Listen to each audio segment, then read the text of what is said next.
Selamünaleyküm arkadaşlar. İsmim Pehlivan. Yaklaşık 4 senedir Polonya'da yaşıyorum ve şimdi arkadaşlarım var yanımda. Mehmet var ve Ünal var. Şimdi Ünal kardeşimiz bugün geldi. Mehmet kardeşimiz daha önce 2 ay önce falan gelmişti. Şimdi bunların ikisi de iş davetisiyle gelmişler. Şimdi bu arkadaşlar nasıl gelmişler? İşi davetisiyle kaç günde çıkmış? Hangi aşamalardan geçmişler? Şimdi Mehmet ve Ünal'a soracağız sizin sorularınızın hepsini. Mehmet kardeşim öncelikle hoş geldin.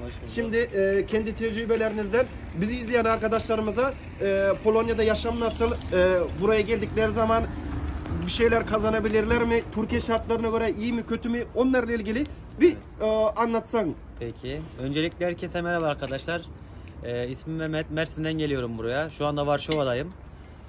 Süreç yaklaşık 2 ay falan sürdü. Davetiye uzun sürüyor. Davetiyem çıktıktan sonra 10 gün içinde vizemi alıp buraya geldim. Buraya geldikten sonra kısa bir süre sonra kendi arabamı aldım. Şu anda taksicilik yapıyorum. Türkiye'ye göre şartları burası gayet iyi. Söyleyeceklerim bu kadar. Herkese tavsiye ediyorum. Buraya neyi tavsiye ediyorum? Buraya gelmelerini tavsiye ediyorum. DAPA Consulting'i tavsiye ediyorum. Ya buraya gelmelerini tavsiye ediyorsun değil mi? Tabii ki gelsinler. Yani Türkiye şartları mı iyi yoksa burası daha iyi? Burası daha iyi. Türkiye şu an kötü Aslında durumda. Mehmet Usta sen Türkiye'de ne iş yapıyordun? Ben Türkiye'de tatlı ustasıydım. Tatlı ustasıydın. Şimdi Mehmet Usta buraya geldi. Hem burada mutfakta çalışıyor. Aynen, yine restoran. kendi işine restoranda çalışıyor ve işinden dışarıda Memnunum. taksicilik yapıyorsun. Doğru değil mi usta? 9-10 saat çalışıyorum ortalama. Evet. Hem restoranda çalışıyorum. Aynı zamanda boş kaldığım zamanlarda da taksicilik yapıyorum. Yani burada gayet normal. Herkes bu şekilde geçimini sağlıyor. Gelen arkadaşlar da bu şekilde yapmalarını tavsiye ediyorum. DAPA Consulting'den vize almayı unutmasınlar. Öncelikle. Mehmet Usta şimdi sana bir soru daha soracağım. Şimdi buraya gelen arkadaşlar diyor ki buraya geldiğin zaman şimdi Ünal kardeşimize de birazdan sorular soracağız. Size çünkü sen yeni geldiğin için yani sen daha çok bilmiyorum. Mehmet daha iyi bildiği için sana soralım. Buraya geldikleri zaman arkadaşlar diyor ki ya diyor o kadar şimdi araba almadı. Araba pahalı Mehmet burada. Yok 15 gün çalışıyorsun bir araba alabiliyorsun burada. Mesela güzel yüksek model araba almak istiyorsan mesela ben kendi arabamı aldım. Şurada gösterebilirsin. Şu araçla. Aynen. Evet. Yani bu aracı ortalama 3 ay çalışınca burada alabiliyorsun. Çok pahalı değil. Aynen çok pahalı değil Şimdi öyle. bir şey daha. Arkadaşlar buraya geldiği zaman sen kalmak için ne kadar ücret ödüyorsun? Şu anda ben 1500 zloty kadar O da bir ne ücret yapar? ödüyorum. Dolar olarak? Dolar olarak 400 dolar falan yapar değil mi? Yok 300 dolar falan yapıyor. 350 Aynen. falan mı? Aynen. 350-400 dolar. Ama aldığın paranın burada bir değeri var yani rahatlıkla geçinebiliyorsun burada.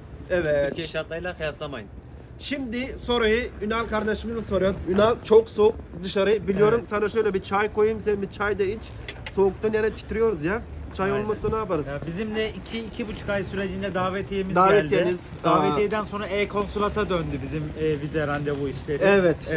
Orada biraz e-konsulat. gecikmemiz oldu. Onun için Ünal kaç ay bekledin? Sen orada 1,5 ayı geçmedi. 1,5 ay Aynen. geçmedi.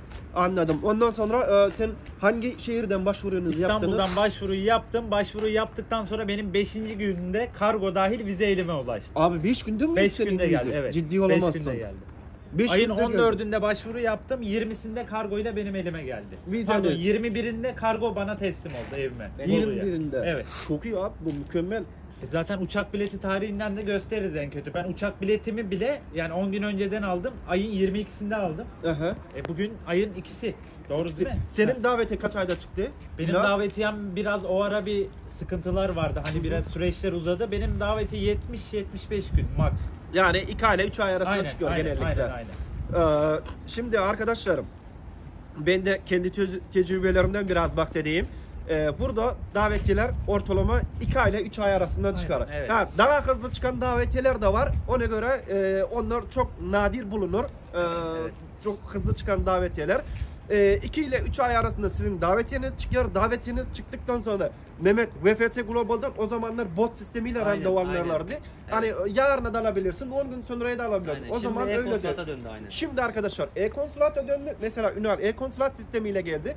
Mehmet'in mesela bekledim ben evet. mesela. Şimdi şöyle bir şey var. Randevu alacağınız zaman arkadaşlar e-konsulatta hani ya benim randevum çıkmıyor, çok bekledim, 1 ay oldu, 2 ay oldu falan filan. Bu muhabbetlere girmeyin arkadaşlar. Biraz sakin olun. Doğru değil mi? Doğru, Ünal? aynen. doğru. Yani niye? Çünkü e-konsulatta başvuru yaptığın zaman bunu sistem kendisi otomatik veriyor. Evet. Hani sen bunu gidip de hani bir para verip şey yapıp alamıyorsun bunu. Aynen. Hızlandıramazsın. Hızlandıramazsın hiçbir şekilde. Bunu 3 ay içerisinde maksimum Çekiliş 3 de ay, yapıyor zaten. maksimum Buna 3 ay şey yapamıyorsun. süre veriyorlar bunu. Kontra 3 ay içerisinde verecek de seninki bir ayda da çıkabilir, bir haftada da çıkabilir. Hani bu tamamen bir çekiliştir yani arkadaşlar. Onun için hani acele etmeyin, heyecan yapmayın.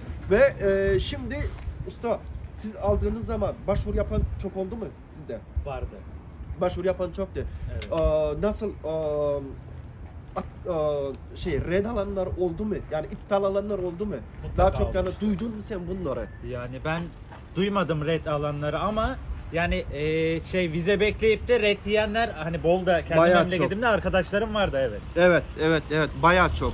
Ama Yani ben görmedim, ben duymadım yani. şimdi Ya ben bu şirketten dolayı demiyorum ama çevremde de gelmek hani illa Polonya değil, çevreden- Almanya, aynen, aynen. Hollanda, İsviçre, İtalya yani red yiyenleri duydum. Tabii %90 garanti ama %10 ihtimal red yeme Aynen. ihtimali de var yani şimdi %10. ben bunun üzerine bir şey söyleyeceğim arkadaşlar. Şimdi ben yaklaşık 4 senedir burada olduğum için yani benim kendi buraya gelen bir sürü insanlar var. Ben o yani sizinle şu an muhabbet ettiğim gibi o gelen insanlarla da muhabbet ediyorum. Soru soruyorum. Onların tecrübelerini falan. Bazıları diyorlar ki bana ben diyor birinci davetiyem geldi diyor.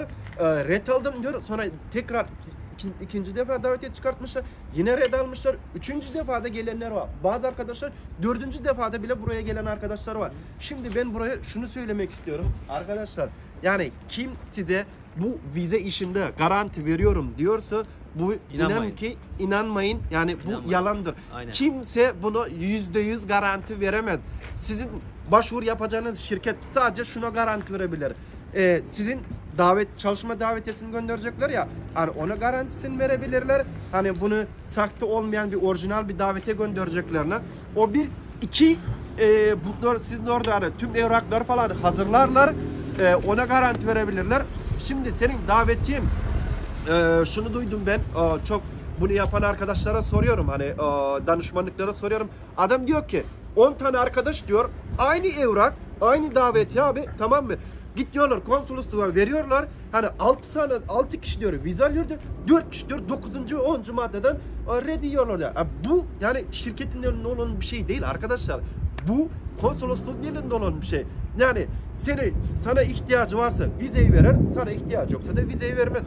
Siciliniz falan varsa yani çok zor Ya alırsınız. sigorta geçmişine falan da bakıyordu. Tabii, herhalde. tabii. Sigorta boş vasıfsız bir adamı da hop deyip alacaklarını sanmıyorum. Sonuçta Avrupa Yani. Birliği ülkesi. Evet.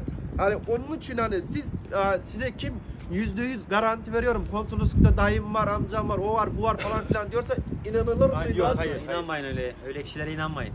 Yani bu işin garantisi yok. Ama bu her şey şans diyeyim ya. Aynen %90 ama alırsınız yani öyle tahmin ediyorum. %90 alırsınız. Arkadaşlar buraya gelmek isteyen arkadaşlara tavsiyeniz nedir? Çıksın gelsinler abi. Sizin Hiç düşünmeden- düşünmesin. Ben daha şimdi geldim. Şimdi Ama geldin. ben geldiğim için de mutluyum. Hiç kötü bir yanlış şu an için görmedim. Görmedim. O zaman hep birlikte ne diyoruz? Görüşmek üzere diyoruz. üzere. Arkadaşlarla da geldiği zaman bir çay Kendinize içeriz iyi o zaman. bakın. Kendinize iyi Sağ bakın. olun. Çok sağ olun arkadaşlar.